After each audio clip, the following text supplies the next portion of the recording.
Los Imprescindibles, el podcast con sabor en Vinilo FM. Unos comensales de lujo, un menú preparado por los mejores cocineros y servido por Basacherry para los oyentes de Vinilo FM. Estamos a 29, hoy no lo vamos a hacer con una cerveza, deberíamos, con la Salve. Seguimos en estos podcasts, los imprescindibles de vinilo, patrocinados por Basacherry. John Ruiz, bienvenido. Arratsaldeon, buenas tardes. Arratsaldeon, es que recasco. Cualquier negocio hoy en día se cierra con un buen vino o con una buena cerveza, ¿no? No es ningún secreto. Los nuestros se han cerrado habitualmente con cerveza. Siempre con cerveza. Siempre con cerveza, sí. Todo te cambió, para los oyentes de Cantabria, que igual te conocen menos, ¿todo te cambió hace cuántos años? Bueno, pues yo creo que hace 11 años prácticamente, ¿no? Que nosotros, Eduardo, mi socio y yo, y aparte de socio amigo desde la infancia, como solemos decir, es la única parte del marketing bueno que hemos hecho, que es la de ser amigos desde la infancia. Claro. Bueno, llevábamos tiempo trabajando en la industria alimentaria, en este caso en Eroski, éramos socios de la cooperativa y llevábamos muchos años. Y hace 10 años y pico, no sabemos por qué, pero probablemente No me digas que fuera un tercer tiempo. No, sí, a ver, había muchas cervezas de por medio, muchas cervezas. Sí. Ese era el hilo conductor. El hilo conductor siempre ha sido que nos ha gustado mucho el mundo de la cerveza, está claro, y que nos ha gustado disfrutar de la vida y por suerte en un proyecto como este ofrecemos un producto que permite disfrutar de la vida, ¿no? O sea, os complementáis muy bien, pero a priori sois diferentes o no tanto como podemos pensar. No, somos como dos amigos que son casi hermanos, somos muy complementarios y cada uno sabemos las cosas buenas y las cosas malas de cada uno y las asumimos, o sea que no hay... Seguro que te lo he preguntado porque te he entrevistado en otras ocasiones, ¿quién copiaba a quién? Esto se va a emitir, ¿no? Sí, pero bueno, esa parte no, sí. Vale, esta se corta. Bueno, a ver, yo he sido un estudiante mediocre, Edu ha sido un estudiante mucho mejor. Lo que ocurre es que yo sí que aprobaba bastantes exámenes y los que suspendía, curiosamente, los aprobaba Edu. Y sí que echaba un vistazo a mi examen, con lo cual algo hacía yo mal en toda la ecuación. ¿Dónde estudiaste? Será motivo de orgullo, porque ahora cuando ponen un ejemplo, dicen, oye, pues fíjate, ¿no? John y Edu. Sí, a ver, nosotros estudiamos en el Colegio Santa María de Portugalete y nos conocimos en tercero de GB. Edu vivía en aquella época en Sestao, yo en Portu, con mis padres, y bueno, era aquella época en la que ibas al colegio solo. No, tu ama o tu aita te dejaban porque a la calle se iba solo y así se iba a jugar y tal, ¿no? Y entonces íbamos al colegio y nos juntábamos, pues a mitad de camino nos juntábamos y íbamos al colegio juntos, ¿no? Y bueno, la verdad es que nuestros caminos han seguido esa ruta, ¿no? Os tenéis que reír, ¿no? Ahora que os dedicáis al mundo de la cerveza. Sí. Ahora todo es el tardeo en Bilbao. Sí. Vosotros sí que habéis hecho tardeo. Sí. Pero habéis ido pasando etapas. Sí, mira, nosotros solemos decir que gran parte del éxito de las empresas cerveceras de Euskadi en los años 80, sobre todo en los 90, tiene que ver con nuestro afán por consumir cerveza, claro. ¿No? Había mucha fiesta en Portugalete y salía todo el mundo iba a la calle Santa María a Portugalete y siempre había. De hecho, eso era un referente. Siempre había fiesta y siempre había un motivo por el que juntarse con la cuadrilla y tomarte, con las 500 pesetas de turno, tomarte todas las cervezas posibles, ¿no? Pero ya se me hace decir, no, tú eres mayor Julen y tal, lo acepto, pero eras de la generación del quinito. No sé si eras de claro con gas o eras de cerveza, ya notabas algo, una primera llamada. A ver, a mí la cerveza me ha gustado toda la vida. No ha sido un producto que me haya resultado indiferente o que no me haya gustado, ¿no? Como puede ocurrir ahora con generaciones más jóvenes, ¿no? Que el sabor de la cerveza en un primer momento te puede echar un poquito para atrás, el amargor que tiene, etcétera, ¿no? Pero a nivel de quinitos no era muy jugador de quinitos, ¿eh? También te digo que nunca... O sea, lo hacías para socializar, pero no eras... Sí, no era un maestro de los quinitos, el torombolo lo tomaba pero poco, y el agua de la muerte que se servía... Este que era terrible, ese te atreviste a tomar con la sal y con el limón. No, poco. Y la jarra de la muerte que se servía en Portugalete en algunos bares. ¿La jarra de la muerte? Creo que era tinto claro y rosado, creo que era algo así. Era infame aquello. Yo sí recuerdo en alguna discoteca de las que había en Portugalete, que ahora es un supermercado, creo recordar. Sí recuerdo haber tomado cerveza con ceniza, porque decían que emborrachaba más. Ya me parecía una cochinada. Esto es una De hecho, bueno, ni Edu ni yo somos más que de tomar cerveza y vino, no somos de combinados, y no lo hemos sido prácticamente nunca. Vamos a hablar de la historia de la Salve, de vuestra historia, de vuestra aventura. Hay un día, voy a preguntarte por el fútbol, lógicamente, porque todavía hay resaca, nunca mejor dicho, de lo que pasó en Bilbao con la final de la Europa League, pero me acuerdo un día, hoy que saludabas a Ricardo, participando en el Día de Unplugged, te hice una broma y te dije que solo falta que alguien haga una obra de teatro en Aste Nagusia sobre vuestra historia, porque realmente al final, con el paso de los años, formaréis parte de la historia de Bilbao. A ver, estamos muy orgullosos de lo que está ocurriendo y sobre todo estamos muy emocionados y nos emociona todos los días lo que vamos viviendo, ¿no?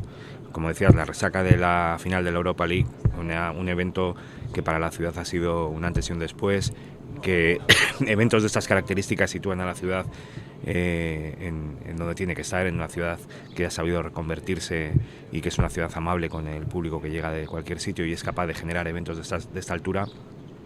El hecho de ver nuestra marca servida en las fanzones de los equipos, el hecho de que la gente aprecie una marca local como una marca de valor para ellos, bueno, pues nos emociona y nos sigue dando mucho sentido a todo lo que hacemos todos los días, ¿no? Y a todo el esfuerzo que hacemos todos los días, ¿no? Y la verdad es que no somos mucho de parar y disfrutar. No está ni tiempo. No nos da mucho tiempo, pero si de vez en cuando paramos y nos ponemos a pensar, pues ha sido un recorrido muy bonito en estos años, ¿no? Es fruto del trabajo, pero lo elige la gente, ¿no? Yo también me acuerdo que cuando solemos subir al escenario, los premios con Diputación, los premios del rock, los Cosca, también a Vinilo la gente la identifica como una radio independiente, una radio callejera. La gente os ha identificado como una cerveza que participa de la vida de las personas de Bilbao. Pero eso, por mucho que hagas un gran trabajo de marketing, lo elige al final la gente. Sí, a ver, el público tiene el carácter suficiente para elegir y además ahora, con los medios que hay hoy en día, tiene la información suficiente para poder ser capaz de elegir su mejor alternativa, ¿no? El hecho de que cada vez más clientes, cada vez más público nos elija, bueno, tiene que ver con ese trabajo que hay detrás de las cámaras, que hay detrás de la fábrica, que hay detrás de un montón de cosas que hacemos, que de alguna manera va generando emoción en la gente y la gente se va sintiendo identificada con marcas cada vez más cercanas a ellos, ¿no? Y que toman la delantera a la hora de hacer cosas que sean interesantes para su entorno, ¿no? Hay un día donde, por lo que sea, pues eso, tomando una cervecita, tomando un café, los dos decís, bueno, creo que estamos acertando, porque al final, ahora hacíamos referencia al mundo del fútbol, competir en el mundo de la cerveza es competir en la Champions, es lo que lo sabemos. Hoy estamos tomando en este podcast de Basacherry un chacolí. Bueno, la gente luego, cada uno es muy suyo, ¿no? O sea, por mucho que vea una super campaña, bueno, al final alguien tiene que decir, ¿no? Yo quiero la Salve, yo quiero la otra, yo quiero tal. Sí. A ver, es un mercado muy complicado y es un mercado en el que históricamente ha habido muchísimos actores, pero se fueron concentrando en grandes grupos cerveceros y la verdad es que, bueno, nosotros hace 10 años y pico, cuando empezamos con el proyecto, no pensábamos que... Yo creo que éramos excesivamente románticos, pero teníamos los pies en el suelo también, ¿eh? Es decir, nosotros llevábamos muchos años trabajando en Eroski y teníamos un bagaje de conocimiento sobre el mundo de la alimentación y sabíamos que... ¿Por qué hacíais exactamente? Para que lo entiendan los... En Eroski, ¿qué hacíais? Bueno, a ver, nosotros hemos desarrollado la carrera en Eroski como en las grandes empresas, moviéndonos un poco en diferentes perfiles profesionales, ¿no? Eduardo más en un perfil más de marca, gestionando la marca Eroski y todas sus derivadas, y yo más en un perfil de producción, un perfil comercial, desarrollando pues diferentes tipos de actividades, ¿no? Incluso temas promocionales, etcétera, ¿no? Entonces, digamos que teníamos ese bagaje profesional para poder ver que el mundo de la cerveza estaba cambiando. En 2014, en 2013-14 el mundo... ¿En qué? Perdón, ¿en qué veíais que estaba cambiando? Básicamente yo creo que se estaba produciendo un cambio porque cada vez había más... se veía más una sofisticación del consumidor, ¿no? Se veía que el consumidor quería otros productos alternativos. La crisis del 2008 hizo también que los consumidores con las crisis normalmente se acercan mucho más a su entorno, a consumir productos de su entorno, ¿no? Y veíamos, y es obvio hoy, pero veíamos un mapa de España en el que había una serie de marcas que tenían claramente una relación con lo local, aunque luego fueran marcas que se habían nacionalizado, por llamarlo así, pero tenían una clara relación con lo local, ¿no? Pues con Mau en Madrid, o con Alhambra en Granada, o Estrella Galicia en Galicia, etcétera, ¿no? Y sí que veíamos que curiosamente en un entorno como el nuestro, que nos gusta mucho lo nuestro, pues veíamos que había una carencia y había algo que no estaba, ¿no? Y en una categoría tan relevante como la cerveza, que es una de las categorías principales en el mundo de la alimentación. Y dijimos, joder, pues si falta una cerveza, si falta una marca de cerveza icónica, y además tirando de la historia vimos que había una marca icónica en Bilbao, que había sido Cervezas La Salve, pues dijimos, joder, pues no tenemos que inventar nada, y lo que sí que tenemos que hacer es rescatarlo, y rescatarlo con la humildad y con el trabajo y con el respeto a esa historia, ¿no? Pero fíjate, rescatarlo no es lo mismo que recuperarla. Vosotros habéis conseguido recuperarla. O sea, habéis sido un paso más. Por eso te digo que al final, no sé si luego sueles acercarte a las universidades a contar vuestra historia y de vez en cuando, ahí sí, de unos vez en botellines cuando. para que Sí. te presten atención. A mí sí me parece curioso que antes mencionabas, ¿no? Pues efectivamente, ¿no? La cerveza Alhambra en Granada, ¿no? O Estrella de Galicia, pero claro, aquí competimos con tantas cosas en Bilbao, es decir, compites con esa sensación de que lo que nos gusta es comer bien, que no sé si teníais muy claro en qué lugar, en esos bares, en esos restaurantes iba a entrar, como si fuera, ¿no? La parrilla de salida a la Fórmula 1, sí. Una cerveza que ¿cuánto tiempo llevaba desaparecida de nuestras vidas? Pues 30 y pico años. Claro, fíjate. 40 y pico años, desde 1978, casi 40 años. ¿Por qué desapareció? Entiendo que... A ver, básicamente hay tres cuestiones que hacen que la fábrica de cervezas La Salve desaparezca en Bilbao. La primera y fundamental es que el mercado se va concentrando. Casi todas las grandes ciudades tienen sus iconos, ¿no? En Bilbao tenemos el Athletic, en Bilbao está la Basílica de Begoña, y en Bilbao está la Ría, pero falta un icono que muchas ciudades tienen, que es la cerveza, ¿no? Y hace ya muchos años, a lo largo del siglo XX, casi todas las ciudades importantes tenían su fábrica de cerveza. Eso, hacia finales del siglo XX, se fue de alguna manera concentrando, ¿no? Las grandes empresas fueron o bien comprando empresas más pequeñas, ¿no? Integrándolas, o incluso algunas desapareciendo per se, ¿no? Entonces esa concentración lógicamente se produce y hace que el mercado se ponga más complicado para empresas más pequeñas, y entonces Cervezas La Salve tiene problemas para poder abordar, bueno, pues una viabilidad futura, ¿no? Hay un segundo elemento que tiene que ver con la propia fisonomía de la ciudad, ¿no? En 1972 se empiezan a poner los pilares del Puente de la Salve, y la fábrica de La Salve está situada justo donde hoy están algunos de los pilares fundamentales del Puente de la Salve. ¿Pero siempre estuvo o vosotros? Siempre estuvo ahí. Bueno, primero estuvo en 1886, estuvo en las campas al lado de la Ría, pero luego subió unos peldaños y se fue allí donde están hoy los pilares del Puente de la Salve. La construcción del propio Puente de la Salve hace que se tengan que expropiar algunos terrenos propios de la fábrica, y eso hace pues que lógicamente pues tenga una afectación a la producción, y por tanto digamos que se produce una afectación que hace que el mercado cada vez quiera menos ese producto. Y luego hay hasta un tercer motivo que habla sobre una marca y sobre algo que nosotros hemos intentado también recuperar, que es esa filosofía de empresa familiar, ¿no?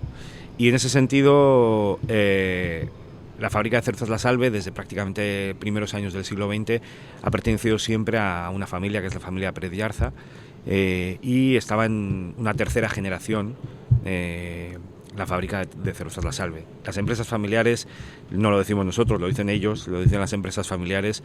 La tercera generación suele ser una generación complicada en la gestión.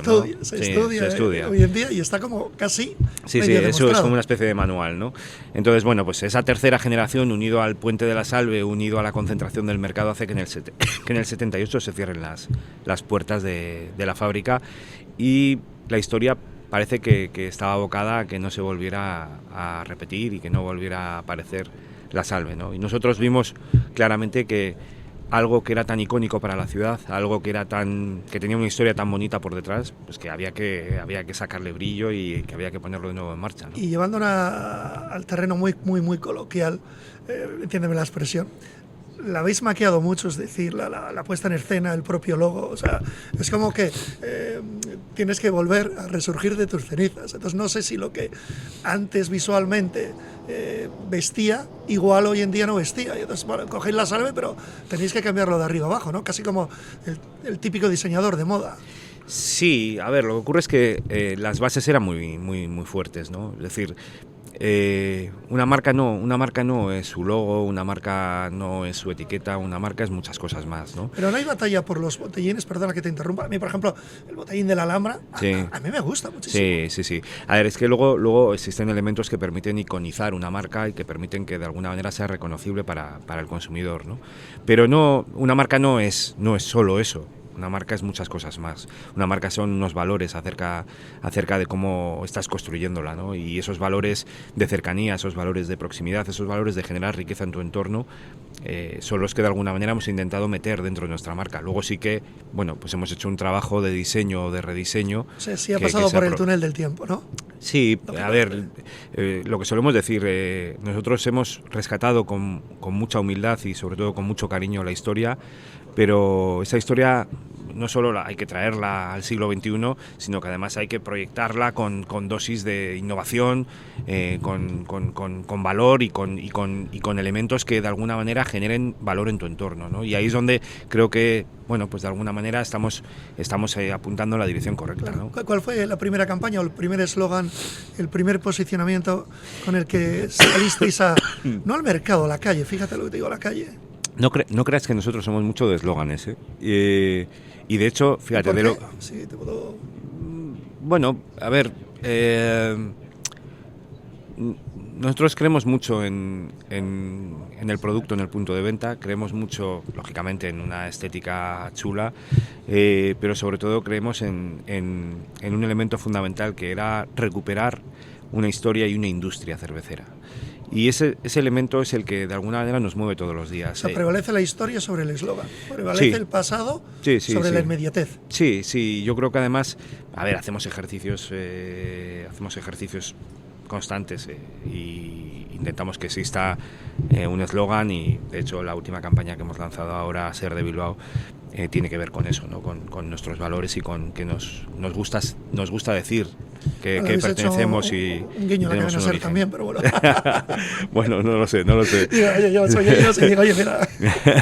Bueno, no creo que tengan la propiedad sobre el verbo, pero sí que es cierto que hemos intentado de alguna manera siempre, fíjate, cuando hablas de campaña, yo recuerdo realmente en qué invertimos el primer año de vida, en qué invertimos dinero. Y recuerdo perfectamente que invertimos dinero en un plan de 10 proyectos de innovación junto con ASTI. Ajá. Que es algo que de alguna manera nos identifica con lo que somos. Es decir, yo recuerdo cuando estuvimos con la dirección de ASTI y vendíamos 30.000 litros de cerveza, recuerdo que nos miraban como diciendo, joder, pues tampoco parece como una pretensión demasiado grande, ¿no? Y sin embargo es nuestro ADN de lo que hablas de eso, de que el poco dinero que teníamos en ese momento para poder invertir, lo invertimos en, o sea, era en un generar... presupuesto muy austero. Sí, pero lo invertimos en generar 10 o sea, proyectos está de ridículo innovación. Si lo comparamos con lo que se mueve en el mundo de la cerveza, ¿no? Sí, probablemente. Y podíamos haber optado por otras alternativas quizás más habituales, ¿no? Como hacer una campaña, etcétera. Y decidimos que queríamos trabajar en 10 proyectos de innovación y desarrollo porque pensábamos que teníamos que dotar a la marca de eso, precisamente, de esa capa que permite hacer una marca de futuro, ¿no? Claro. Has hablado de romanticismo, entonces lo voy a llevar a ese terreno. Entiendo que te acuerdas el primer bar y probablemente fuiste como un hooligan, ¿no? A tomarte, porque salisteis en paralelo con el botellín y con el grifo. No, primero con botellín. Con botellín. Sí. Y el primer bar que os cogió y dijo, voy a empezar a...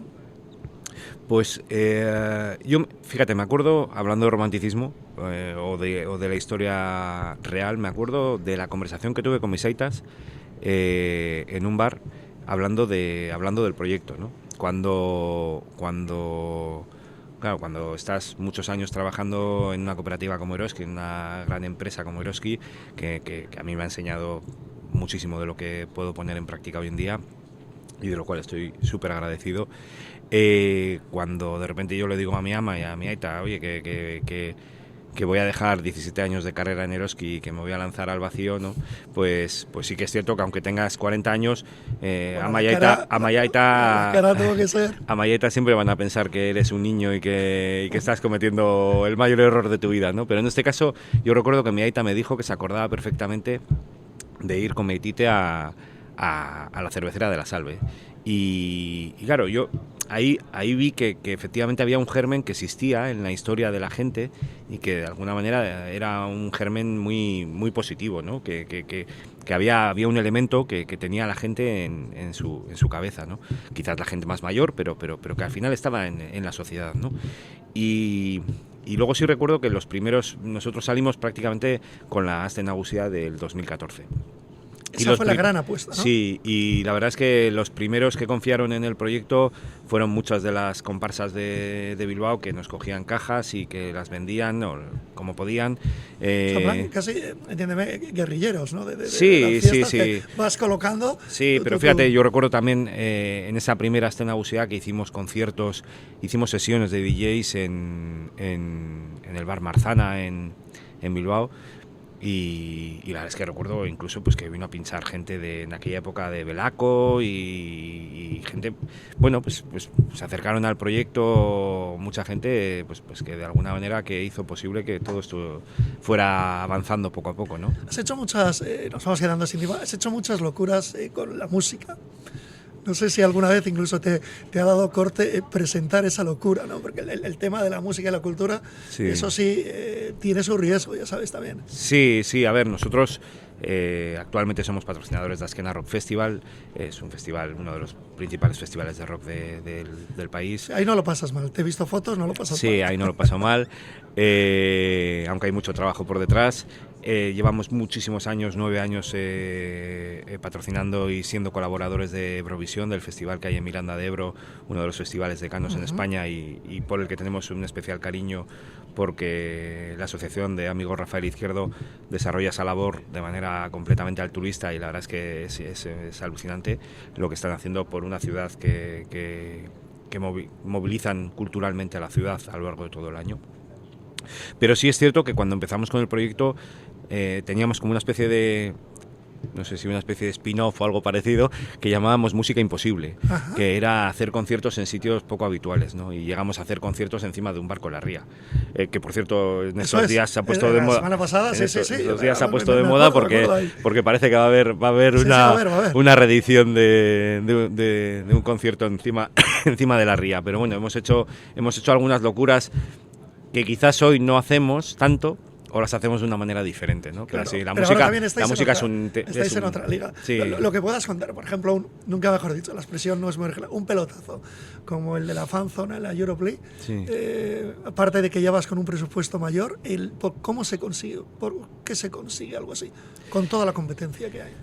A ver, yo creo que básicamente se consigue porque el trabajo de estos años nos avala y porque el cliente cada vez está más cerca de marcas cercanas que les aportan un valor diferencial, ¿no?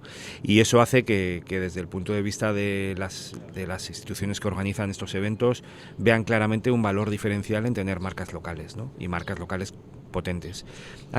Lo lógico es que Bilbao realmente apostara por una cerveza como la Salve porque sí. Es el escaparate Bilbao, claro. Y vosotros sois de Bilbao. Claro, al final yo creo que tiene sentido, ¿no? Otra cosa es que luego tienes que ser completamente competitivo y tienes que tener una trayectoria a nivel de producción que te permita estar a la altura del evento, ¿no? ¿Habéis llegado a tiempo bien en todo? ¿O habéis lo que hemos se llegado, pueda? ¿O habéis estado sin dormir antes? En todo este tipo de eventos te quita el sueño muchas cosas, ¿no? Pero sí que es cierto que tenemos detrás un equipo muy potente que nos permite que esto salga bien.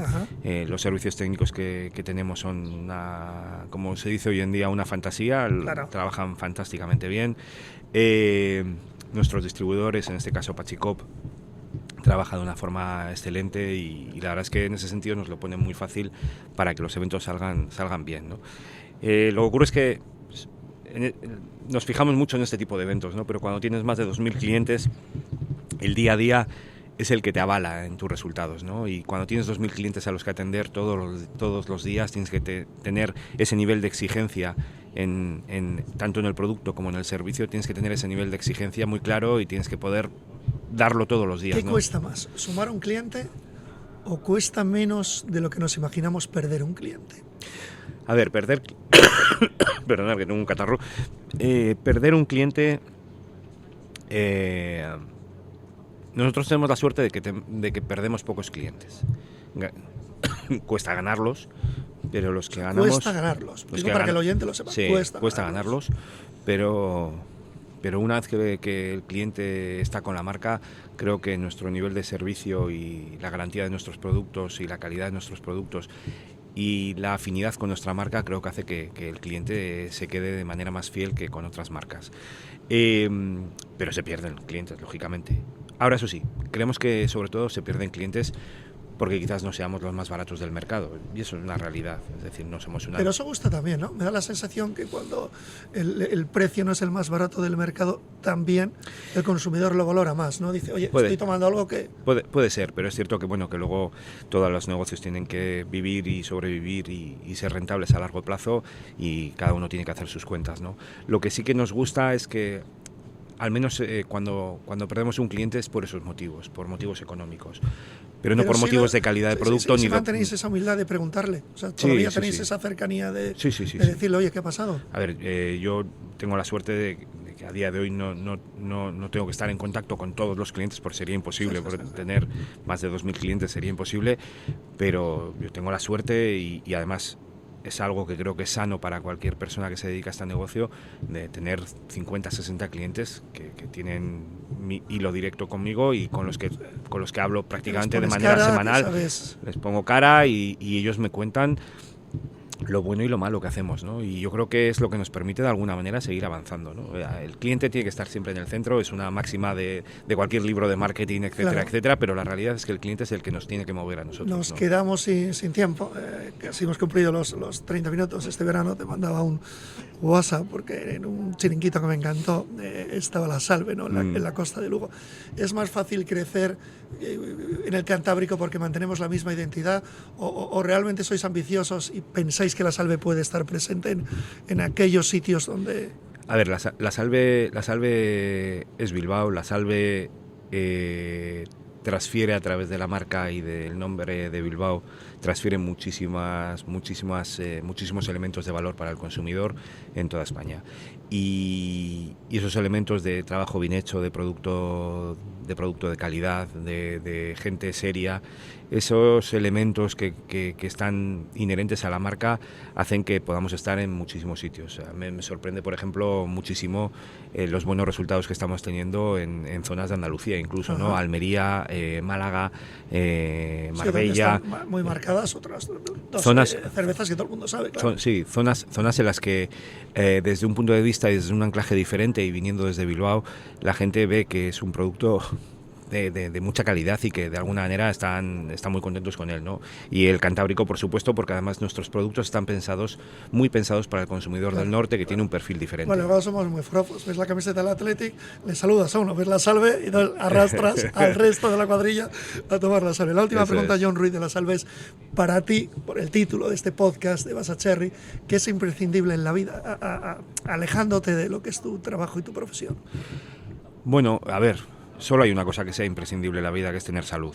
Todo lo demás... O sea, entre el dinero, el amor y la salud... No, tener salud es fundamental. Y luego, una vez que más o menos la salud ves que va bien, y ahora que entramos en una época, en unos años en los que hay días que te levantas con más de un dolor, ¿no? Pero una vez que tienes salud, la verdad es que todo lo demás empiezan a ser, y lo digo francamente, regalos, ¿no? Ajá. Trabajar con mi amigo de toda la vida es un regalo, tener a mis padres y que estén bien es otro regalo, tener a mi pareja y que esté bien es otro regalo, y luego poder aprovechar los ratos libres que tenemos para disfrutar de lo que nos gusta, ¿no? En nuestro caso, pues juntarnos para comer y beber buena cerveza, buen vino, juntarnos con amigos y hacer amistades nuevas. En ese tercer tiempo. En ese tercer tiempo, disfrutar de la música, que sabes que es una de nuestras pasiones, y disfrutar de la compañía. La última pregunta es la más sencilla o la más complicada. Te la habrán preguntado muchas veces. ¿La cerveza sana, sí o no? Que si es sana. Sana. Ahora, porque como todo el mundo quiere ser sano. Yo creo que, a ver, no es tan sencilla la pregunta, porque sí que es cierto que vivimos en un entorno de sociedad que ha cambiado mucho en sus hábitos, y sí es cierto que el consumo de alcohol es algo que bueno, pues la gente se está restringiendo, y es normal porque todos queremos cuidarnos más, ¿no? La cerveza es sana sobre todo porque cuando se toma de una manera normal, sana porque te permite estar en momentos muy distendidos con la gente que te apetece. A mí, fíjate, más que si la cerveza es sana o no, me suelen preguntar muchas veces: oye, ¿tú qué sabes de cerveza? ¿Cómo hay que tomar la cerveza? ¿En botellín, en vaso, en copa, en tal? Y yo siempre contesto lo mismo: hay que tomarla con amigos. Claro. Hay que tomarla con amigos. Y con amor, aunque la salud y con amor. Gracias por acercarte a este podcast gourmet. Hoy brindamos con Chacolí. Es que nos espera la comida, ha sido un placer, John Ruiz. Ya sabéis, la salve os espera también en la costa. Es que ricasco.